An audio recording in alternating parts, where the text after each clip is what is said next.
કવિ શ્રી હરીન્દ્ર દવેની એક સુંદર મજાની કવિતા છે કે કોઈનો સ્નેહ ક્યારેય ઓછો નથી હોતો, કોઈનો સ્નેહ ક્યારેય ઓછો નથી હોતો, આપણી અપેક્ષાઓ વધુ હોય છે, આપણી અપેક્ષાઓ વધુ હોય છે.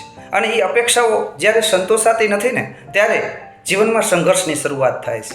અને એ સંઘર્ષ કેવો હોય એની વાત કરતા હસતા હસતા હાસ્ય લેખક એવા જતીન્દ્રભાઈ દવે એમના એક લેખની અંદર કરી છે.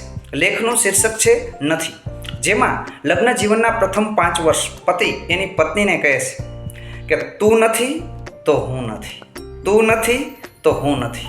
અને લગ્ન જીવનને 15 વર્ષ વીતે પછી પાછો કહે છે કે જો સાંભળ, હું નથી તો તું નથી, હું નથી તો તું નથી. અને લગ્ન જીવનને આશરે 25 વર્ષ વીત્યા પછી એ જ પતિ પાછો કહે છે કે આ ઘરમાં કાં તું નહીં અને કાં હું નહીં.